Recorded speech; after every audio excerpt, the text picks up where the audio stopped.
Hello everyone, welcome to Everything Arsenal. This is the latest news video. A lot to get into today, a lot of news coming out last night, transfer news and injury news as well. We'll need to start with some injury news because that will be a segue to the transfer news and then go back to some more injury news, then back to some transfer news. Hope you got me, but you'll still get all the information by the end of it. So we will start with Gabriel Jesus. Now, obviously, Gabriel Jesus returned to the bench in the last game against which team did we play? Against Newcastle. We've won so many games, I don't remember which one is which one. So you did return on to the bench for that Newcastle game, but you didn't really need him for that match because you're already 4 goals up. So he gave some game time to some other players. Now, for the Champions League game, I was so devastated that we didn't have him for the FC Porto game. I feel like you'd have made a difference. He's been very good for us in the Champions League this season. Those performances against Sevilla and PSV at home and Lens at home, absolutely exceptional. That second leg against FC Porto, I really need him for that game. Against Sheffield, it would be good for him to get some minutes, but I mean, if he doesn't play in that game, well, I still feel like we can score a lot of goals without him in that particular game and he can make it comfortable. After that, we'll have Brentford and then the big one against FC Porto. If we can survive those 2 games without him playing too much of the game, I think we can be okay. And I don't think we need him to play too much of those games. Even if he plays a half, we have players like Trossard and Havertz and all those guys to come on or to start, and then Jesus comes on. Absolutely no problem. So, what's the latest on Jesus? Well, according to reports from Sami Mokbel, Arsenal will manage Gabriel Jesus through the season finale to avoid further flare-ups of his persistent knee problems. While Jesus is hopeful of making a playing return soon, Arsenal medics are taking cautious approach to his workload. Well, that is understandable. That is absolutely understandable.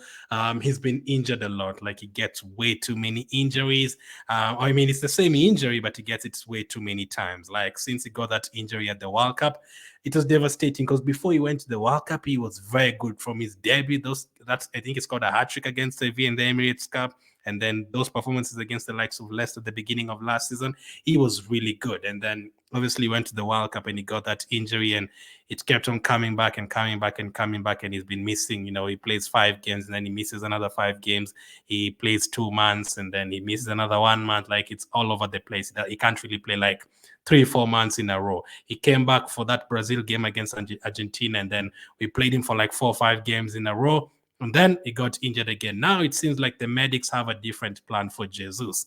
To take care of his minutes, to not play him every single day. They're very cautious with his with his workload between now and the end of the season. Listen, I'm a very, very big fan of Jesus. If everyone is fit, Jesus is definitely in my starting lineup. I've always said that. I really love his I think everything goes through him when he's on the pitch. Now, recently we've been spoiled. Like, Havertz has been scoring goals. Trossard has been looking really good when he's playing up front. But I feel like Jesus, like, everything that goes through him is absolutely perfect. Like, those Champions League games specifically, like, he brings all those other players into the game. And he was combination play with them. Odegaard was really good. His combination play with Trossard, I remember against PSV, was really good as well. That game against Crystal Palace after the Dubai break, there's a break that he had and he passed the ball to Trossard. He's very good. I feel like he brings everyone to the game and he involves everyone as well. And it's not just a striker who's going to sit there up front and wait for the ball to be passed for him. No, he comes back to midfield and gets involved in the play and all that, gets involved in so many duels and battles. And that is how his knee flares up, because he's Brazilian, so he loves that grit and hard work in the game, and he's not just going to sit there for like 10-20 minutes and be like, okay, let me relax a bit. I've been running for 10 minutes, let me take it a little bit slow. No, he's always going to fight. So we have to find a way to manage his minutes.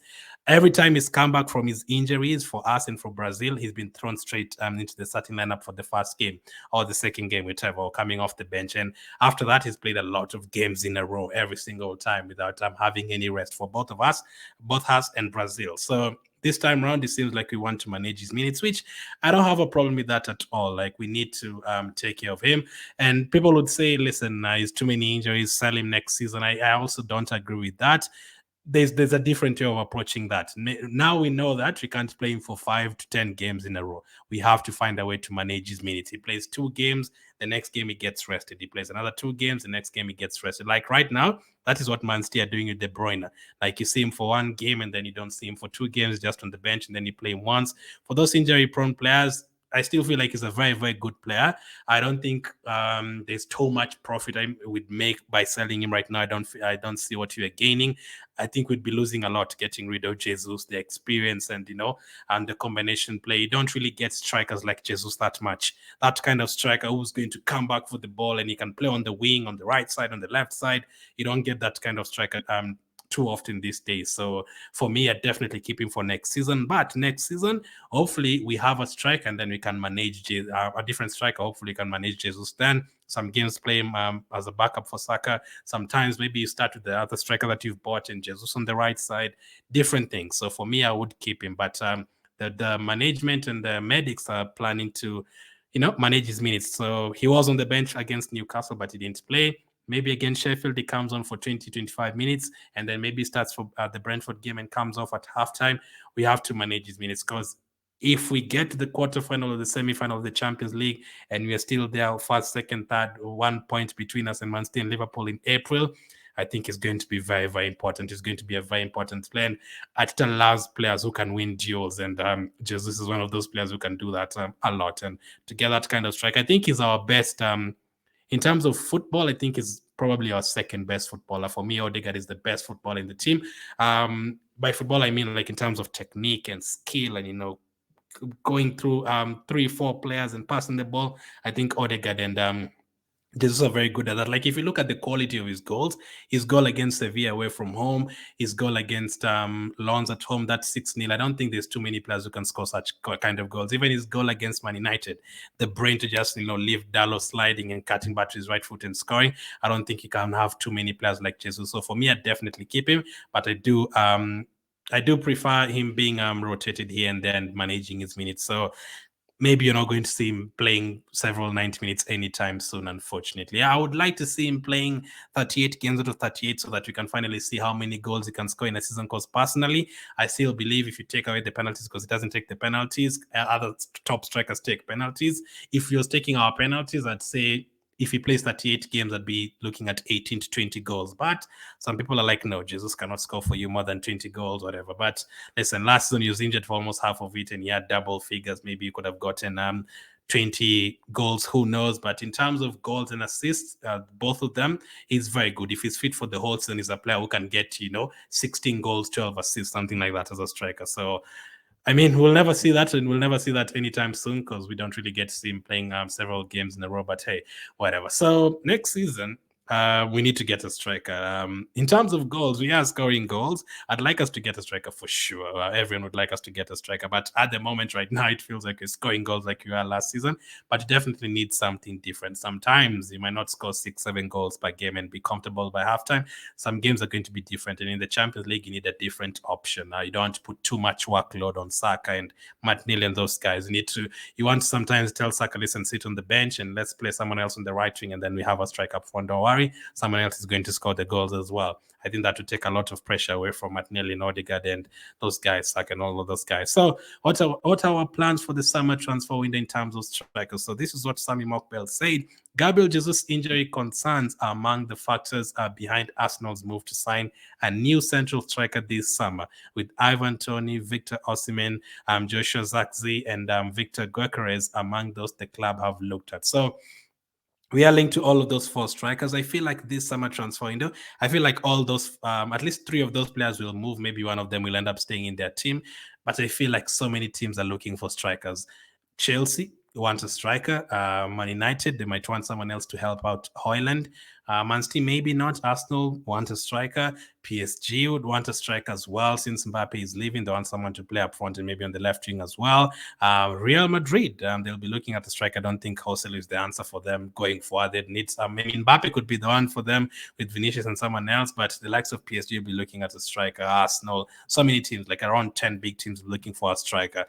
Even the other teams that in the Premier League that you have to take seriously these days, maybe a Newcastle, maybe Brentford will be looking for a striker after Ivan Toney goes. So hopefully all those strikers leaving their clubs, I'm hoping we can get at least one of them, because it wouldn't be great like if, let's say, Ivan Toney ended up at, let's say, Chelsea, and then Osimhen ended up at PSG, and then Zirkzee went to Man United, and then Gyokores went to Liverpool. We don't really want that. We don't want to end up with no one, because all of those strikers will be making moves. We are hoping to get one of them. Now, before I go to what I think about those strikers, the last 3-4 years we've signed some really incredible players. Some transfers have been bad, I know. Like Tavares didn't work out, I know Willian didn't work out, but all the players we've signed over the last 4 years, I really have a connection with them, like Tomiyasu, Zinchenko, Trossard, all those guys. Like all of them have been really great for us. Not to mention the likes of Ben White and Ramsdale and Gabriel. All those guys have made a change to this Arsenal team. They're taking us to a different level where we are now competing for titles and always in the top 2, top 3 conversation. They're the players who've taken us to that. So I have a connection with them more than what I've ever had, I guess, with Arsenal players. But Declan Rice, that signing of Declan Rice, I think that elevated us to a different level.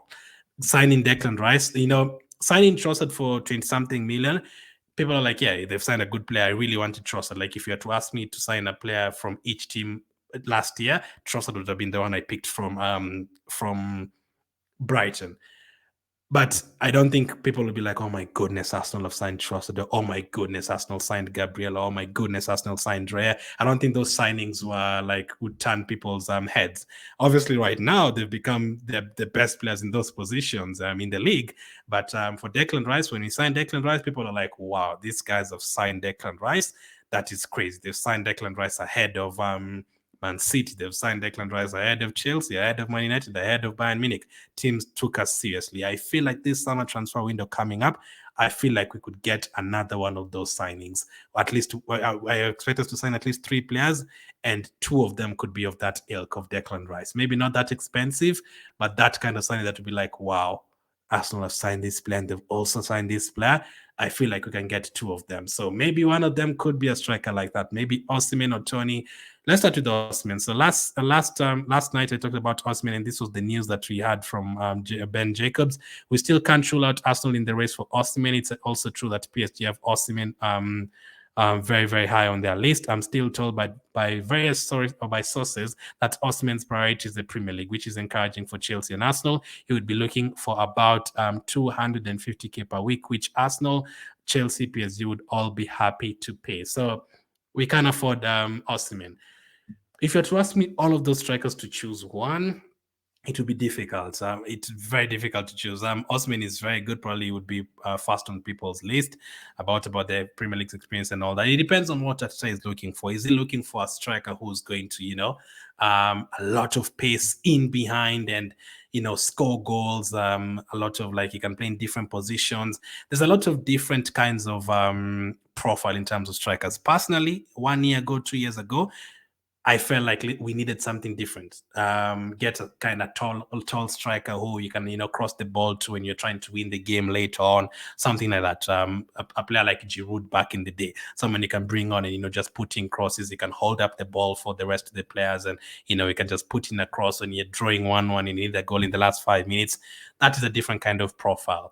Does Arteta want that, someone different to Jesus, or does he want someone similar to Jesus, someone who can play on the left side, right side, come back for the ball, not just going to stay in the box? Or does he want a player who's going to, a player who's going to get involved in the build-up play like Jesus, or does he just want a player who's going to score goals like Haaland? Haaland does not get involved in the build-up play like Jesus, but he scores a bunch of goals. He's always in the box. When you put in crosses, low crosses, high crosses, he's always going to be there. He gets a few assists here and there with Foden and De Bruyne involved in all that, but his job is to stay in the box and score goals. That is what his job is. Does Arteta want a striker like that who is going to just sit in the box, not going to run to the right side and combine with Saka? You'll never see Haaland at left back combining with Ake, or at right back combining with Walker and then passing the ball to Rodri and then passing the ball to De Bruyne and then running forward. You never really see him doing that. He's going to be just in the box and all that. So the question is, what kind of striker is Arteta looking for? So those are the 4 names that are there: Toney, Osimhen, Gyokores, and Zirkzee. Osimhen, absolutely brilliant striker. Is going to be expensive in terms of signing him, so it depends on what our budget is. But I'd absolutely love him at Arsenal. Toney is the other one. Toney looks like he's definitely going to leave Brentford this summer. We've been linked to him for some time. Do you want a striker like that? Striker's going to hold up, play is good. He's good at headers. All that is not I don't think he's like Jesus as well, but he's a striker who's going to sometimes be in the box. He can head the ball. He can take some free kicks. He's very good at penalties. His numbers are very good, but usually at least half of them, or close to half of them, are usually penalties. So he does have the Premier League experience. Would you want Toney ahead of Osimhen. Now, if Toney was like 40, 50 million, I would take him. But would he be my first option? I wouldn't be my first option. Osimhen would probably be my top two, but I'm not sure it'd be my first option, maybe second option. The other option that is on the list is Zirkzee. We talked about him a few weeks back. He plays in the Serie A for Bologna. That is Tomiyasu's former team. I'm not sure whether he's I'm usually very scared of signing a player who's been good for 1-2 seasons. We saw it with Pepe. One good season we signed him, didn't work out. Look at even Caicedo at Chelsea right now. 1.5 good seasons at Brighton. He's still not the player that you want him to be. Usually signing a player after 1-2 good seasons. Enzo Fernandez was potentially signed by Chelsea because he was good. He was good at the World Cup for 6-7 matches. I don't think it's advisable to sign a player like that, like a player we've only seen for 7 games or 1 season. I think you need to watch what they do for all that time. So I'm not sure about signing a player who's been good for 1-2 seasons. I'm not sure about Zirkzee, but Gyokores would be my first option. I think he's really, really good. A player who can run in behind, make runs in behind, get through balls from strikers. And his numbers have been absolutely crazy for Sporting this season, because Ateta loves a player who's going to get goals and also assists. This season, he's played 33 games. He has 30 goals and 10 assists. He's only only 2 players have gotten 40+ goal contributions this season, and he's one of them. His numbers are absolutely crazy. Now, I know I've said 1 season. This is the season at Sporting that is doing good. He's not really been there for 4 or 5 years or anything like that. But he used to be at Coventry in the Championship. He did good. He used to be in a couple of 3 loan deals in the Championship as well, and he did good there as well. I think he played for Swansea 11 games. He also played for Coventry on loan before signing for them. He scored 21 goals for Coventry, and he also scored 17 goals. And also his availability is always there. That's another thing. How available are those players that you're trying to sign? Are they always there, or they're going to get injured? That's another thing I have an issue with Osimhen. He's gotten injured like 3-4 different times the last couple of years. I want a player to always be there. I'm not sure if Osimhen will always be there, but if you get Osimhen, I'm not going to refuse. I'd definitely take Osimhen. I think that is the kind of signing that would be like, wow, like a Declan Rice. People are like, wow, like they've signed Osimhen. That would be great. But Gyokores, I feel like would be the best signing for us. That is personally, Osimhen would be in the top 2 as well, but depends on what Ateta is looking for. In terms of age, for example, Toney is 27, Gyokores is 25. Does he want someone who's already Premier League proven like Toney? Maybe that could be the way to go. Does he want like a world-class striker who's potentially been in the world-class conversation recently? In Osimhen, depends on what you're looking for. So very difficult. Let me know who you'd want between those 4 strikers. Would you want a different striker? If I was to choose a striker all by myself, any striker, I would look at the players like Watkins and those guys. He's already Premier League proven, and he can get different kinds of goals. He can run in behind the pace with our wingers and stuff. I think that he would be very, very good. But depends on what you're looking for. But those looks like we are really planning to sign a striker this summer, which is great. The striker is not the only position we are looking to sort out, by the way, this summer transfer window. We have more news in terms of that. Arsenal will also look to sign a new central midfielder, with Martin Zubimendi among the club's targets, and an out-and-out winger to supplement Bukayo Saka and Gabriel Martinelli will also be considered. So we are looking for a midfielder and a winger. In terms of midfield, we have been into Zubimendi, a very, very good player coming from Sociedad. I think it fit very, very well in the Arsenal team. But then again, if you had to ask me my first option, if I was to get anyone, another Aston Villa player again. Why do I like Aston Villa players that much? I think Douglas Luiz would be very, very good for us. He can defend in that midfield role. He scores goals as well. His technique, obviously, is Brazilian. He's very, very good. He can play the number 6, the number 8 role. But Zubimendi, I would not mind it at all. He's the kind of player who would allow, Rice to push forward and all that. But getting linked to a central midfielder and also a striker, especially if Jesus stays, I feel like that means Nketiah is gone. And for the midfield, if he gets Zubimendi, that means one of Jorginho Partey is going. And right now with Partey's injury, I know people still have, think Partey is better. In terms of like if you put them both on the pitch, Partey is potentially better. But if you had to ask people right now that question, who would you keep next season, Partey or Jorginho? I feel like 50% would say Partey and 50% would say Jorginho. I feel like because not because Partey is a bad player, because Partey is always injured, and Jorginho's performances have been really good. And in terms of age, they're not so far apart anyway. They're both above 30, so who knows? Hopefully, but the performances right now, I'm hoping Jorginho stays next season. Pat is injury prone. We'll need to have a conversion at the end of the season. Let me see if when he comes back. Let's hope he stays fit until the end of the season. But if Patty comes back and then plays 2 games and gets injured again, I think we'll have to move him on. Even right now, there's like 50%, 60% of fans already given up on him because of the injuries. So we need a midfielder. I don't think there's any chance we'd have Rice, Jorginho, Partey, Zubimendi or Douglas Luiz all in the team at the same time. That would be great if you have different options like that. Maybe that will make Rice now a permanent number 8 in the team and rotate Partey and Jorginho in midfield. I wouldn't mind that. But again, if we sign a new midfielder, where would they play? Who knows? Who knows? It's great to have different options. I'd love to have Douglas Luiz there to play the number 8 and the number 6, and Rice there to play the number 8. And you also have, Jorginho and Partey to play number 6 and the number 8. No, not number 8, number 6, both of them. That would be great, but let's see what happens. There's also talk about a winger. We've also been linked to Neto. We talked about Neto. That is one of the wingers we're linked to, but Wolves want 80 million. I'm not sure about 80 million for an injury-prone player. We've also been linked to Nico Williams from Atletico Bilbao. That's another player we've been linked to. So it looks like we could go for a wing as well. I don't know if you're going to go for both a wing and a striker, or are we going to choose we're going to go for a striker and then choose between a wing and a midfielder? I'm not sure, because if you get all those 3 positions, if you get a player in all those 3 positions, then I feel like you'll have to sell Nketiah and Nelson. I don't think people would mind that at all, but the money has to come back after that. So that is for sure. So in terms of the article from the Daily Mail, they said Arsenal will also look to sign a new central midfielder. Basically what I've read for you. So we've considered a wing and also central midfielder. That will be interesting. That will be very interesting, because what will happen to the likes of Smith Rowe and Vieira if we sign all those players? We have to wait and see. Partey as well, what will happen to them? I think it's going to be a very interesting summer transfer window. I don't think you're going to keep everyone. I think you're going to lose from those players. There's players that people want to stay no matter what, like Smith Rowe, Partey, and even if they get injured, there's still some people who have connection with those players. I'm one of them. Like, I wanted Partey to stay, I wanted Smith Rowe to stay, but I feel like out of all those players that you want to stay, or there's a conversation around, I feel like at least 2 of them are going to leave. So between Partey, Smith Rowe, Nelson, Nketiah, Jesus, I don't think it's going to be just what people want. Like, okay, Lenny go, Cedric go, Nketiah go, and all the others remain.